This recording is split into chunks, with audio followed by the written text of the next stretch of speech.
નમસ્કાર દર્શક મિત્રો, જાન્યુઆરી 2026 અને જસ્ટ બિગિનિંગ ઓફ ફેબ્રુઆરી 2026 એ હેપનિંગ થિંગ્સ નો પીરિયડ દેખાય છે. આ એવો સમયગાળો છે જે દરમિયાનમાં સોના ચાંદીના ભાવ ચડ્યા, પાછા ધડામ દઈને પડ્યા, શેર બજાર પડ્યું, પાછું આજ એકદમ બોયન્ટ થઈ ગયું. યુરોપિયન યુનિયન સાથેની મધર ઓફ ધ ડીલ્સ જેને કહેવાય છે એવી ડીલ થઈ, વેપાર સમજૂતી થઈ, જો કે અમલમાં 2027ના માર્ચ સુધીમાં આવશે. યુરોપિયન પાર્લામેન્ટ અને યુરોપના દરેક દેશ સભ્ય છે એની પાર્લામેન્ટ એને મંજૂર કરશે, ભારતની કેબિનેટ મંજૂર કરશે ત્યારબાદ. અને એકાએક રીસામણેથી ડોનાલ્ડ ટ્રમ્પ પાછા ફર્યા અને એમણે જાહેરાત કરી દીધી. હવે એમાં વિરેનભાઈ સાથે મારી એક જ વસ્તુ એ અંગેની કોમેન્ટ જોઈએ છે કે એમણે કહ્યું છે કે ભારત $500 બિલિયન ની ખરીદી અમેરિકા પાસેથી કરશે. સમયગાળો બતાવ્યો નથી. તો આ શું સમજવું? કારણ કે આપણી કુલ આયાત એ લગભગ $700-750 બિલિયન ની છે. એમાં $500 બિલિયન અમેરિકા પાસેથી ને $150 બિલિયન ચાઇના પાસેથી એમ કરીએ આપણે તો પતી ગયું. પછી બીજા કોઈ દેશ સાથે, રશિયા સાથે, યુરોપિયન યુનિયન સાથે, યુએઈ સાથે, જે આપણા મેજર ઇમ્પોર્ટ માટેના ડેસ્ટિનેશન છે, તો કઈ રહે જ નહીં. તો આ બાબતે આપનું શું માનવું છે? આ ડીલને આપ કેવી ગણો છો? અને સોના ચાંદીના રોકાણ કરવા માટે આપની શું સલાહ છે? હું બને તેટલું હવે ઓછું બોલીશ. Over to you Birenbhai. બિરેનભાઈની બાબતમાં દર્શક મિત્રો પરિચયની પહેલામાં હું એટલા માટે નથી પડ્યો કે બિરેનભાઈ વકીલ એવું નામ છે કે જે કોમોડિટી બજારમાં કોઈ ન જાણતું હોય તો એને અજ્ઞાન કહેવું પડે. આપણા રિયલ ડિબેટના દર્શકો માટે બિરેનભાઈ સમય આપે છે એના માટે આપણે એમના આભારી છે અને we are always happy to welcome him. આથી વિશેષ બિરેનભાઈ માટે આપણે ઓળખાણ આપવાની નથી. બિરેનભાઈ આપણા છે અને આપણી સાથે જોડાયેલા રહેવાના છે. ધન્યવાદ. Birenbhai, over to you. એટલે કાલ રાતના આ સમાચાર આવ્યા ભારત અમેરિકા ટ્રેડ ડીલના, જેમાં 25% થી જે ડ્યુટી ઘટાડીને 18% કરવામાં આવી. અને એમાં જે વધારાની 25% પ્યુનિટિવ ટેરિફ હતી એ પણ કદાચ નીકળી ગઈ, પણ એ અંગે કોઈ સ્પષ્ટ હજી મને વિગતો મળી નથી. બીજી એક વસ્તુ નથી સમજાતી એમાં કે આપણે $500 અબજ ઓઇલ ને હાઈટેક વસ્તુઓ બધું લઈશું, પણ અમેરિકાથી જે આયાત થશે એ બિલકુલ 0 રેટથી થશે. એ નથી સમજાતું. પણ આ જાહેરાતો ટ્રુથ સોશિયલ ઉપરથી થયેલી છે. મીન્સ જે ટ્રમ્પ સાહેબનું જે ટ્વિટર ના જેવું એક જે હેન્ડલ છે એમાંથી. એટલે વચને શું કિમ દરિદ્રતા જેવું પેલું, અને ટ્રમ્પ સાહેબની વાતોમાં ક્યારેય બિલિયન થી તો હોતું જ નથી. એટલે એ આંકડાઓમાં કોઈ મને કોઈ બહુ છે ને કે એજ ઇઝ જસ્ટ નંબર, એમ આ જમાનામાં કોઈ પૈસાની વાત હોય ત્યારે પેલું 0 ઇઝ જસ્ટ નંબર જેવું હોય. પણ અત્યારે આ અંગે કઈ પણ કોઈ ઉતાવળું પેલું અનુમાન બાંધવું થોડું વધારે કહેવાય. શેર બજારોને કે ફાઇનાન્શિયલ બજારોને તો પેલું લગ્ન થયા અને બધું ઘોડિયું બંધાઈ ગયું ને 32 લક્ષણો પુત્ર પણ આવી ગયો, એ બધું એ રીતે માનતું હોય છે. પણ આપણે થોડું 2 વખત વિચારવું જોઈએ. જી વિરેનભાઈ, તો આ જે આંકડા છે એ હજુ આપણે ડોનાલ્ડ ટ્રમ્પના ટ્વિટર હેન્ડલ માટે કોઈ ટ્રુથ સોશિયલ, મને લાગે છે એના બદલે અનટ્રુથ સોશિયલ રાખ્યું હોય, અનટ્રુથ અને એન્ટી સોશિયલ, તો વધારે સારું રહે. પણ આ ટ્રમ્પના ગુબારા છે એવું કહીએ તો વધારે સાચું લાગે છે. કારણ કે 500 બિલિયન ડોલર, 500 અબજ ડોલરની ભારત આયાત કરે શૂન્ય જકાતથી, તો ભારતમાં બધાની દુકાનો બંધ થઈ જાય. આપણી કુલ આયાત 700 અબજ ડોલરની છે. હવે એમાં 500 અબજ ડોલર અમેરિકા પાસેથી આયાત કરીએ અને 100-150 અબજ ચીન પાસેથી આયાત કરીએ. પતી ગયો, હિસાબ પૂરો. પછી રશિયા પાસેથી નહીં લેવાનું, યુએઈ પાસેથી નહીં લેવાનું, યુરોપિયન યુનિયન સાથે હમણાં મધર ઓફ ધ ડીલ કરી છે એની પાસેથી નહીં લેવાનું. એટલે આ આંકડામાં કંઈક ગડબડ છે. અને અત્યારે આપણે અમેરિકાને લગભગ 100 અબજ ડોલરની નિકાસ કરીએ છીએ, 47 અબજ ડોલરની આયાત કરીએ છીએ. 47નું 10 ગણું કરતાંય વધારે 500 અબજ ડોલર એટલે થાય. તો હજુ બમણું કરવાની વાત હોય, 3 ગણું કરવાની વાત હોય, એટલે લગભગ 160 અબજ સુધી જવાની વાત હોય તો સમજી શકાય. પણ સીધે 500 અબજ ડોલરની વાત છે, એ તો મને લાગે છે તો કહેતા ભી દીવાના, સુનતા ભી દીવાના જેવી વાત છે ને. બિરેનભાઈ સાથે હું સંપૂર્ણપણે સંમત છું. બિરેનભાઈ, બીજો પ્રશ્ન છે કે શેર બજાર આજે ઉછળ્યું. હું માનું છું કે આપણા શેર બજારની બ્રેકમાં એક બ્રેક નિર્મલાબેન પાસે છે. એમણે કાલે શેર બજાર તકલીફમાં હતું, મંદીમાં હતું, તકલીફ વેઠી રહ્યું હતું, ત્યારે આ એસટી ટીમનું અડપલું કરવાની જો ના કરી હોત જરૂરત, તો કદાચ આજે શેર બજાર વધારે બોયન્ટ હોત. પણ એમણે સિક્યોરિટી ટ્રાન્ઝેક્શન ટેક્સ એમાં વધારો કરી દીધો અને બીજું કંઈ નથી કર્યું. શું કેવું છે આપને? શેર બજાર અમેરિકા, યુરોપિયન યુનિયન સાથેની મધર ઓફ ધ ડીલ્સ અને શેર બજાર ધડામ કરતું પડ્યું ને પાછું ઉચકાયું, આ બાબત શું કેવું છે?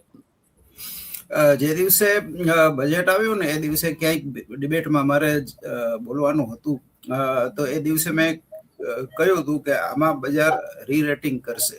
આ બજેટને બજારે યોગ્ય રીતે મૂલવ્યું નથી.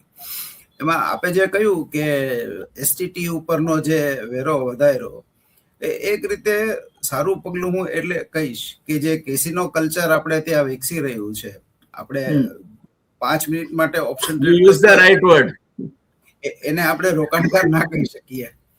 તો અને સેબીએ 2 વર્ષ સુધી આનું બરાબર માઇક્રો ઓડિટ પણ કર્યું, તો એને એવું તારણ કાઢ્યું કે આમાં 93% લોકો પૈસા ખોવે છે. મીન્સ 100 માંથી ફક્ત 7% લોકો પૈસા બનાવે છે. અને બીજું કે આ જે ડ્રેઇન છે, પૈસાનો ડ્રેઇન, એ પણ જે સોફિસ્ટિકેટેડ ફોરેનના જે ટ્રેડર્સ છે, જે લાર્જ પ્રોપ ડેસ્ક, એના ઘરમાં જાય છે. એટલે એક રીતે મૂડી દેશની બહાર જતી રહે છે. તો આ કલ્ચરને, એટલે આ વસ્તુને ડિસ્કરેજ કરવા જેવી જ હતી. એનાથી થોડું ઘણું લોકો ઇન્વેસ્ટમેન્ટ તરફ વળશે. બીજું કે કદાચ બજારે રીરેટિંગ એ અર્થમાં કર્યું હશે કે મેક્રો ઇકોનોમિક સંદર્ભમાં આ જે ફિસ્કલ પ્રુડન્સ છે, અથવા તો જેને આપણે કેપિટલ એલોકેશન, આ મૂડી ખર્ચ થોડો જે વધ્યો છે, એ મને થોડું પોઝિટિવ દેખાયું છે. પણ મૂડી ખર્ચ, બિરેનભાઈ, 5.78% કુલ બજેટની કદ વધી, અને એમાં તમે જુઓ તો વ્યાજનો ખર્ચ બજેટના 25% જેટલો છે. તો આ પૈસા જો ઇન્ફ્લેશન ખાઈ જવાનું હોય તો ગઈ વખતની સરખામણીમાં આ વખતે વધારાના નાણાં ક્યાંથી લાવશે કેન્દ્ર સરકાર? આમાં 2 વસ્તુ દેખાય છે કે આપણે ગ્લોબલ ઇઝિંગ જેને કહીએ આપણે, તો ગ્લોબલ બેલેન્સ શીટ બહુ તેજીની ઝડપે વધી રહી છે. જેમ કે સ્વિસ ફ્રાંક, એટલે સ્વિટ્ઝરલેન્ડ તો હવે 25% વ્યાજ પર આવી ગયું અને જૂનમાં મે બી 0 આવી જશે. એ સિવાય અમેરિકા પણ ફાસ્ટર રેટ કટમાં 3 રેટ કટ આપી ચૂક્યું છે અને અગાઉ કદાચ આગામી 6 મહિનામાં કદાચ 1-2 રેટ કટ આપે. ચાઇના પણ 2% ઉપર ચાલી રહ્યું છે. તો આ બધા પૈસા ચેનલાઇઝ થઈને ક્યાંક પર્કોલેટ થઈને આપણી તરફ આવે, એનો આપણને ફાયદો મળશે. જી, let us hope so. Birenbhai, આ વખતે આ જે આવતા મહિને જે મીટિંગ થાય એમાં કોરિયા એ ડેવલપિંગ ઇકોનોમીમાંથી ડેવલપ્ડ ઇકોનોમી તરફ જાય, સ્ટોક માર્કેટ એનું, એવી પૂરી શક્યતાઓ છે. તો એની આપણા શેર બજાર પર શું અસર પડશે? એટલે હવે જે રીતે એઆઈ ઇકોનોમી ડેવલપ થઈ રહી છે, તો એક વખત એવું હતું કે ભાઈ ગૂગલ, એનવીડિયા, એમેઝોન ટાઈપની બધી જેને આપણે ફેંગ શેરો કહીએ છીએ, બિગ ટેક, એનું આધિપત્ય હતું. પણ હવે કદાચ જે એજન્ટિક એઆઈ નો જે આવિષ્કાર થયો છે, તો હવે તમામ કંપનીઓ ટેકનોલોજી કંપનીઓ બની ગઈ છે. જેને આપણે ટ્રેડિશનલી બ્રિક એન્ડ મોર્ટર કહીએ, એ પણ હવે ટેકનોલોજી કંપની જ છે. તો એક તો આનાથી પ્રોડક્ટિવિટી બૂસ્ટ ઘણો મળી રહ્યો છે ઓલરેડી. અને બીજું કે સેમિકન્ડક્ટર સેક્ટર કે પછી જેને આપણે ગ્લોબલ બેક ઓફિસ કહીએ છીએ, કારણ કે હવે બેંગ્લોરમાં ને એમ ઘણી જગ્યાએ ગ્લોબલ કેપેબિલિટી સેન્ટર આવી રહ્યા છે, કારણ કે ટ્રમ્પ સાહેબે જે વિઝા ઉપર જે નિયંત્રણો મૂક્યા છે, તો એ આપણે ત્યાં અમુક આવી રહ્યું છે. ત્યાંથી ઇવન લોકો પાછા આવી રહ્યા છે કે જેને અહીંયા થોડો ઘણો સ્કોપ દેખાય છે. આ એક અભિશાપમાં આશીર્વાદ જેવું આપણે આને કદાચ કહીએ. એટલે લાંબા ગાળે બે વસ્તુ આપે કહી. એક તો એસટીટી જે છે એ ટર્નઓવર બેઝ ટેક્સ છે અને સ્પેક્યુલેશનને વેગ આપવા કરતા એ સ્પેક્યુલેશનને રોકવાનું કામ કરશે. એટલે જે શેરોની ડિલિવરી ઉતરે અથવા તો રોકાણ કરે, જેના કારણે સાચે સાચ શેરોના ભાવોમાં અને બજારમાં વધારો થાય, તે પ્રકારની ઘટના બનશે. બીજો મુદ્દો આપે કહ્યો કે વિશ્વભરની બજારો દેવું કાપી રહી છે. ભારતે પણ એનો નિર્ધાર એવો વ્યક્ત કર્યો છે કે અત્યારે 57% જેટલો જે દેવું છે ઘટાડીને 50% કરવો. એટલે ભારત પણ એ દિશામાં જશે. પણ ભારતના કિસ્સામાં તકલીફ એ છે કે તો રૂપિયો સ્થિર નથી. આજે જો કે રૂપિયો સુધર્યો છે, $1 બરાબર 90 પૈસે પહોંચ્યો છે, જે 90 રૂપિયા પહોંચ્યો છે, જે 92 થી ઉપર એ પ્રમાણે ચાલતો હતો.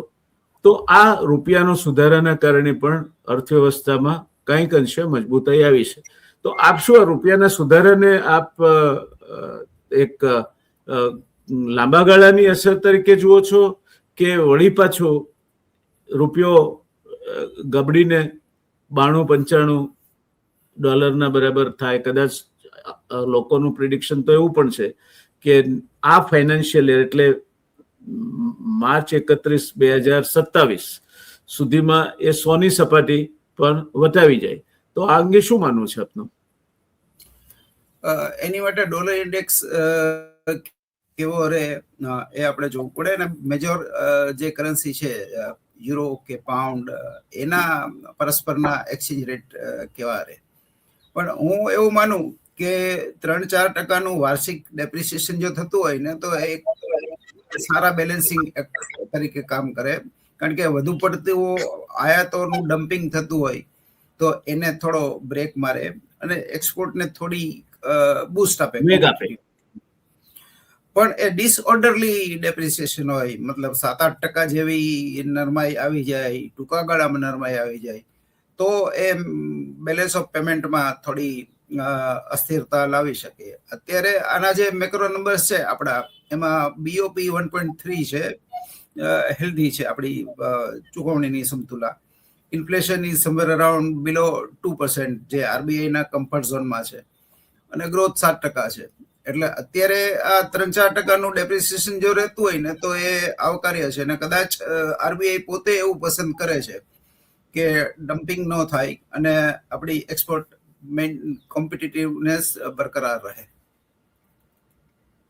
એટલે ટૂંકમાં રૂપિયો 94-95 બરાબર $1 જાય તો એ આવકાર્ય રહેશે આપણી નિકાસ માટે, અને આયાતો મોંઘી કરશે. એટલે બંને રીતે જોઈએ તો કુલ મળીને અર્થવ્યવસ્થા માટે એ ઉપયોગી બની રહેશે. એટલે એવી ધારણા આપણે મૂકીને ચાલીએ 4-5%. એટલે લગભગ અત્યારે 90ની સપાટી પકડીએ તો $4.50 થયો. એટલે 94 થી 95 રૂપિયાની સપાટી ડોલર બરાબર પકડાય by end of next March, તો એ વાસ્તવિક હશે? એમાં 2-3% આપણે નેચરલ વે ઓફ ડેપ્રિસિએશન ગણીશું અને 2-3% આપણે જીઓ પોલિટિકલ રિસ્ક પ્રીમિયમ ગણીશું, જે આજકાલ જે તોફાનો ચાલી રહ્યા છે અલગ અલગ જગ્યાએ. તો આ ફેક્ટરિંગ કરતા 4% ને આપણે હેલ્ધી ગણી શકીએ. 3%, 2.5% ઇઝ વેલ એન્ડ ગુડ, અને એવો 5% હોય તો આપણે એને થોડો રેડ એલર્ટ તરીકે જોઈએ. જી, હવે બીજા એક મુદ્દા પર આવીએ બિરેનભાઈ, જેમાં આપ ઇન ડેપ્થ નોલેજ ધરાવો છો અને you are one of the experts in that area. એ ચાંદી 4.5 લાખ સુધી ગઈ, એનાથી સહેજ ઉપર, અને પછી પડી, પછી થોડી સુધરી, પાછી પડી. સોનાના ભાવ ચાંદીના સાપેક્ષમાં વધ્યા હતા, એ પાછા પડ્યા. તો આ પ્રક્રિયાને, ચાંદીના ભાવને આપ લાંબા ગાળાની દ્રષ્ટિથી જોતા હો, 5 વર્ષ ને 10 વર્ષ ફ્રોમ નાઉ, તો ચાંદીના ભાવ અંગે આપનું શું કહેવું છે, અને એની સાપેક્ષમાં સોનાના ભાવ અંગે શું કહેવું છે? સોનામાં ને ચાંદીમાં જે 3 દિવસ, એટલે ખાસ તો ગયા ગુરુવારે જે એકદમ ઉછાળો આવ્યો ને પછી બજાર ક્રેશ થયું, એનું કારણ એ છે કે ચાઇનામાં એક બહુ મોટો બુલિયન ડીલર છે, એ અંદાજે 10 અબજ યુઆનમાં ડિફોલ્ટ થયો. એની પાસે પૈસા પણ નહોતા અને મેટલ પણ નહોતી, એટલે જે ભીડ ઉમટી અને પછી આ વાયરલ થઈ ગયું એ કે પૈસા લાવો, તોફાનો, એટલે પ્રોટેસ્ટ જેવું પણ થયું, અને એના હિસાબે ગ્લોબલ રિસ્પોન્સ આવ્યો. ETF વાળા બધા પેનિક મોડમાં આવી ગયા. પછી ઇન્ટરવેન્શન આવ્યું, એટલે વળી થોડો રિબાઉન્ડ આવ્યો છે. અને જે ઘટાડો હતો ગઈકાલનો, 2 દિવસનો, એમાં ગઈકાલે સિંગાપોરમાં લોકો લાઈન લગાવીને સોનું લેવા ઉભા રહી ગયા હતા. ઓસ્ટ્રેલિયામાં પણ ઉભા રહી ગયા હતા. તમે જે લોકો અગાઉ આ ગાડી ચૂકી ગયા હતા, એ લોકોને એવું દેખાયું કે ભાઈ આ 20-25% કરેક્શન એ બાઇંગની ઓપોર્ચ્યુનિટી છે રાધર, કારણ કે બિગ પિક્ચરની રીતે જોઈએ તો કશું હજી બદલાયું નથી. યુક્રેન ગાઝા વોર યથાવત છે, ડોલરની માળખાગત નરમાઈ હજી યથાવત છે, ફુગાવો પણ હજી હેડલાઇન ઇન્ફ્લેશન જેને કહીએ અમેરિકાનું, એ પણ હજી ફેડના લક્ષ્યાંક કરતા ઉપર છે.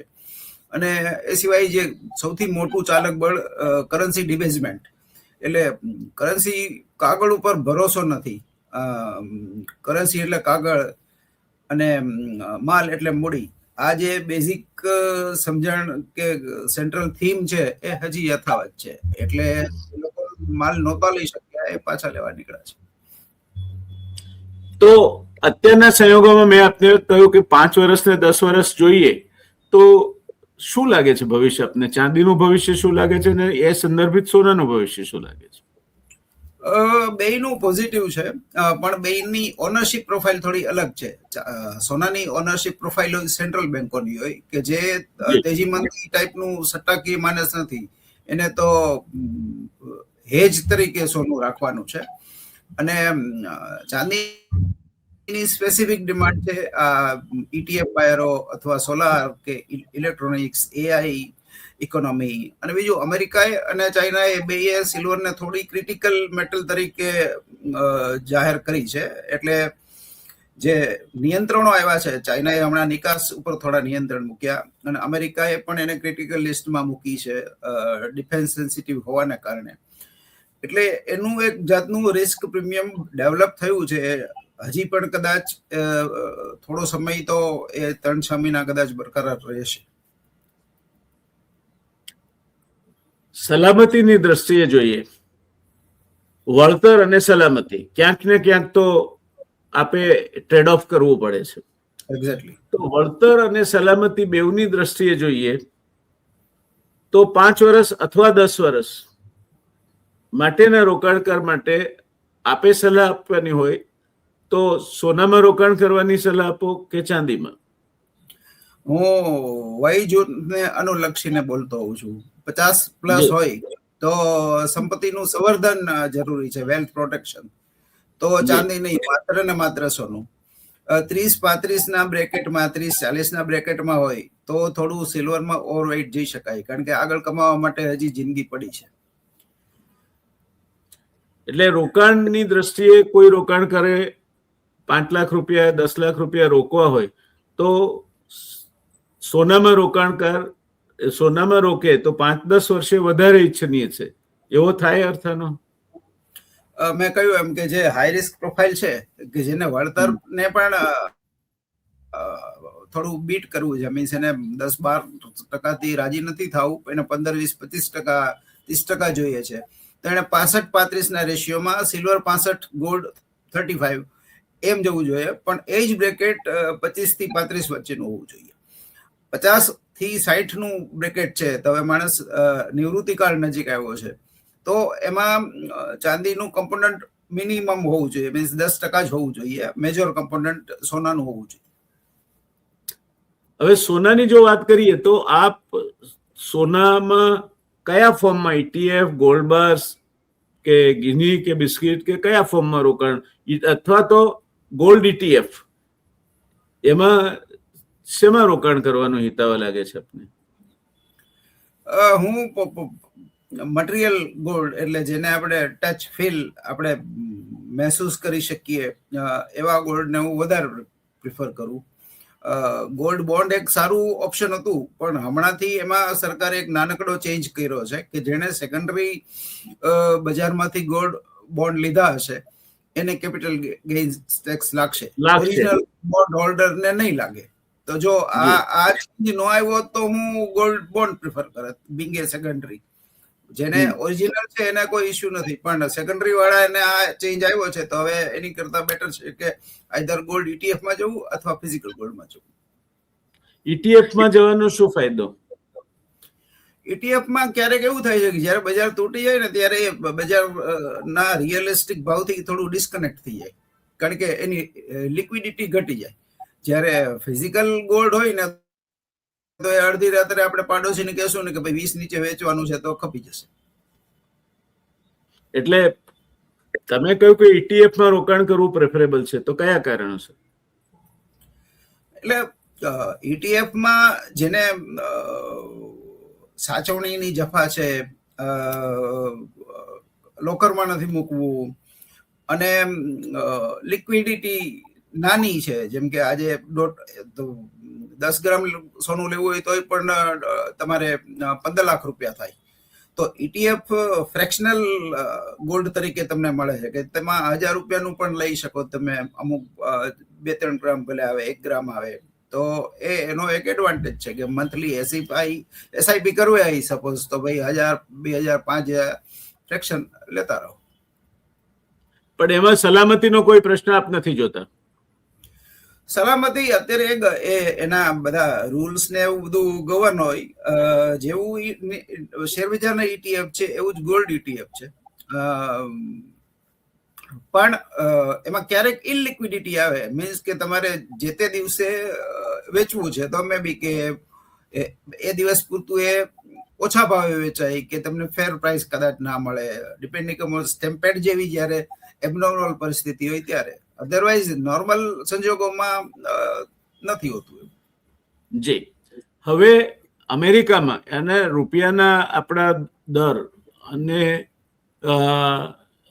આ પ્રેશિયસ મેટલ્સ પણ ટુ સમ એક્સટેન્ટ ફેડ પર અને ડોલરના પર આધાર રાખે છે. હવે 30 જાન્યુઆરીએ અમેરિકાના પ્રમુખે ફેડના ચેરપર્સન તરીકે વાર્શને નિમ્યા છે. એ ઇન્ફ્લેશન હોક ગણાય છે અને સામાન્ય રીતે ડિસિપ્લિન ફિનાન્શિયલ મેનેજમેન્ટ માટે જાણીતા છે. અગાઉ ફેડના ગવર્નર રહી ચૂક્યા છે, અત્યારે પણ ફેડના બોર્ડ મેમ્બર છે. તો એ મેની 15મી આજુબાજુ પોતાના હોદ્દાનો ચાર્જ લેશે એવું દેખાય છે. તો એમના ચાર્જ લીધા પછી ફેડ રેટમાં વધારો અથવા ઘટાડો શું થવાની સંભાવના આપને વધારે દેખાય છે? એટલે અત્યાર સુધીની ફેડ આપણે જોઈ છે તો ડેટા ડિપેન્ડન્ટ એ લોકો રહ્યા છે કે જે ongoing incoming real time data હોય, હાઈ ફ્રીક્વન્સી ડેટા જેને આપણે કહીએ છીએ, એને આધારે એ લોકો ડિસિઝન લેતા હોય છે. વચ્ચે જે ફેડ ચેરમેન પોવેલ ઉપર જે રીતે આક્રમણ હલ્લાબોલ થયું હતું ત્યારે બજારનો ડોલર ઉપરનો થોડો વિશ્વાસ ડગમગી ગયો હતો. પછી કદાચ ડેમેજ કંટ્રોલના ભાગરૂપે ટ્રમ્પ સાહેબે કેવિન હેસેટને બદલે કેવિન વોર્સનું નામ સજેસ્ટ કર્યું. વચ્ચે તો જયારે બ્લેક રોકના અધિકારી રિક રેડરનું નામ જયારે સજેસ્ટ થયું હતું ત્યારે તો બજારે એવું માની લીધું હતું કે હવે ફેડનું ઇન્ડિપેન્ડન્સ પૂરું થઈ ગયું. એટલે ત્યારે મેક્સિમમ ક્રેશ આવ્યો હતો, 97 ની નીચે જતો રહ્યો હતો ડોલર ઇન્ડેક્સ. એ પછી જે આ રિકવરી છે તો બજારને એવો ક્યાંક સધિયારો મળ્યો છે કે ફેડનું ઇન્ડિપેન્ડન્સ હજી આજની તારીખે ખતરામાં નથી. પેલું સેનિટી જેને કહીએ ને કે ભાઈ જળવાઈ રહેશે. હા, એ જળવાઈ રહેશે. એટલે કેવિન વોર્સની જે અપોઇન્ટમેન્ટ છે એ પ્રમાણમાં ફેડનું સ્વતંત્રતા અને અમેરિકન ઇકોનોમીના અનુસાર એના નિર્ણયો લેવાની શક્તિ, દાખલા રેટ વધારવા, ઘટાડવા, ઇન્ફ્લેશન મેનેજમેન્ટ, એ બધા માટે એમનો અનુભવ અને એ ઉપયોગી નીવડશે. અને હી વિલ ફંક્શન ધો અપોઇન્ટેડ બાય ટ્રમ્પ અને ટ્રમ્પના ટેકેદાર છે છતાં પણ એ સ્વતંત્ર રહીને કામ કરી શકશે, કારણ કે બોર્ડમાં એમની પાછી બહુમતી થતી નથી. એમને અત્યારે તો ક્યાં નિમવાય, ડિસેમ્બરમાં એક મેમ્બર રિટાયર થાય જાન્યુઆરીમાં, પછી એમની જગ્યાએ નિમવા, એ પ્રશ્ન છે. એટલે આ પરિસ્થિતિમાં આવનાર સમયમાં અમેરિકન ફેડરલ રિઝર્વ અને ખાસ કરીને જ્યારે બ્રિક્સના દેશો પોતે એકબીજાની કરન્સીમાં બ્લોકચેન બનાવીને ટ્રેડિંગ કરી રહ્યા છે, ત્યારે ડોલર સામે મોટો ખતરો ઉભો થયો છે. ટ્રમ્પ એના સામે બહુ જ, જેને કહેવાય કે ઉશ્કેરાઈને વાત કરે છે. ત્યારે BRICS currency, dollar and Kevin wars, એને કઈ રીતે જુઓ છો? આખી જે ટ્રમ્પ સાહેબના જ્વલંત વિજય પછી જે મૂડ કે જુવાળ જે સર્જાયો હતો ને પછી તબક્કાવાર જે સ્ક્રિપ્ટ ખુલી એ અમેરિકા ઓનલી થી શરૂ થઈ હતી અને કદાચ હવે ધીરે ધીરે અમેરિકા લોનલી તરફ જઈ રહી છે. જી, વેરી રાઈટ. ટ્રમ્પ સાહેબને એમનો જે નોબેલ પારિતોષિક માટેનો જે આગ્રહ છે, તો એક વાતમાં હું એવું માનું કે કમસે કમ યુરોપને ભારતને એક કરી દીધું. 20 વર્ષથી ટ્રેડ ડીલ નહોતું થતું, પછી આ કરી. એટલે પેલા ગ્લોબલ પીસ મેકર તરીકે એ અર્થમાં આપણે એમને ઇનામ આપવું જોવા જોઈએ. એટલે જે 20 વર્ષમાં નહોતા કરી શક્યા યુરોપ અને ભારત, એ ટ્રમ્પે 6 મહિનામાં કરાવી નાખ્યું. એટલે દુનિયા એક થઈ ગઈ, ભલે ટ્રમ્પ સામે થઈ ગઈ હોય પણ દુનિયા એક તો થઈ બાને એમ.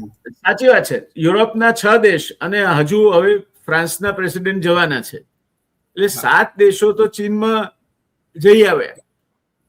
છેલ્લા 6 વર્ષમાં પહેલી વાર બ્રિટિશ પ્રાઇમ મિનિસ્ટરે ચીનની મુલાકાત લીધી. ચાઇનીઝ ફોરેન ફાઇનાન્સ મિનિસ્ટરે એને રિસીવ કરવા, રેડ કાર્પેટ વેલકમ કર્યું. પણ અગત્યની વાત તો એ હતી કે એસ્ટ્રાઝેનેકાએ $15 બિલિયન ચીનમાં રોકવાની જાહેરાત કરી. એટલે યુરોપના દેશોનું ચીન પ્રત્યેનું જે સૂગ હતી એ ક્યાંક ઓગળી રહી છે એવું લાગે છે આપને? મને ડાવોસની જે બેઠક હતી એ બિટવીન ધી લાઇન્સ બી હું રોજ સાંભળતો હતો બધાની, પણ એમાં પર્ટિક્યુલર માર્ક કાર્નેની સ્પીચ અને જર્મન ચાન્સેલર મર્ઝની સ્પીચ, એમાં મર્ઝે ખાલી અમે વોર માટે તૈયાર છીએ એવું બોલવાનું જ બાકી રાખ્યું. બાકી એનો ગર્ભિતાર્થ એ જ હતો, પેલો આપણે પેલા ડાયરામાં મોરે મોરો કહીએ છીએ ને એના જેવું એવું જ. એ પછી ટ્રમ્પના વલણમાં ઘણો ફરક પડ્યો છે. ઘણો ફરક પડ્યો. એટલે આમ એક સ્ટુડન્ટ તરીકે મને એમ લાગે છે કે હું એક બહુ વિરલ ઘટનાનો સાક્ષી થઈ રહ્યો છું ને રોજ કંઈક નવું શીખી રહ્યો છું. I think so. I think it's ever changing world, changing every day, accelerated rate than the day before. વાત સાચી છે આપની. તો છેલ્લે આપણે આ સમાપનમાં શેર, સોનું, ચાંદી, ETF અને અત્યારના જીઓપોલિટિકલ રિસ્ક, આ બધાને લક્ષ્યમાં લઈને શું સલાહ આપશો આપ રોકાણકારોને? ક્વોલિટી સ્ટોક્સ એટલે old economy stocks, metal, mining, auto, એ બધા 50% વેઇટેજ, 30% પ્રેસિયસ મેટલ્સ અને કેશ, બોન્ડ મીન્સ ટ્રેઝરી, એ બધું આવી ગયું. અને 20% પાર્કિંગ મની, એટલે ગમે ત્યાં જ્યાં તક મળે ત્યાં જઈ શકાય એ રીતે. જી, એક લિક્વિડિટી તમારી પાસે 100 રૂપિયા હોય તો 20 રૂપિયા લિક્વિડિટી રાખી મૂકવી જોઈએ કે ત્યારે એકદમ તક મળે તો તમે એને ઝડપી શકો. તો દર્શક મિત્રો, આ હતા બિરેનભાઈ. એમની સલાહ છે કે સોનું એ પ્રમાણમાં વધારે વિશ્વાસપાત્ર રોકાણ છે. તમારું માનસ સત્તાકીય હોય તો ચાંદીમાં પણ એને ક્રિટિકલ ઇમ્પોર્ટન્સની અમેરિકા અને ચીને ગણી છે. બંનેના નિકાસ ઉપર નિયંત્રણો મૂક્યા છે. એટલે તમારો જો સ્વભાવગત રીતે જો સટ્ટાકીય સ્વભાવ હોય, વધારે રોકાણમાં ઉપર વળતર જોઈતો હોય, ચાંદી વિચારી શકો. પણ 50 ઉપરની વયના લોકો માટે રોકાણ કરવા માટે બિરેનભાઈની સલાહ છે 100% સોનામાં રોકાણ કરો. 100 રૂપિયા તમારી પાસે હોય, 50 રૂપિયા સારા શેરમાં રોકો, 30 રૂપિયા પ્રેશિયસ મેટલ્સમાં રોકો, 20 રૂપિયા હાથ પર રાખો કે જ્યારે કોઈ તક ઊભી થાય તો તમારી પાસે તરલતા એટલે લિક્વિડિટી નહીં હોવાના કારણે એ જતી ના રહે. મને લાગે છે આજના દિવસે બિરેનભાઈએ આપણને સ્પષ્ટ માર્ગદર્શન આપ્યું છે, દિશા સૂચન કર્યું છે. ખૂબ ખૂબ આભાર બિરેનભાઈ તમારો. મળતા રહીશું. અને દર્શક મિત્રો, આપનો પણ ખૂબ આભાર. મળીશું અને આ ચર્ચાઓ આગળ વધારીશું. ધન્યવાદ.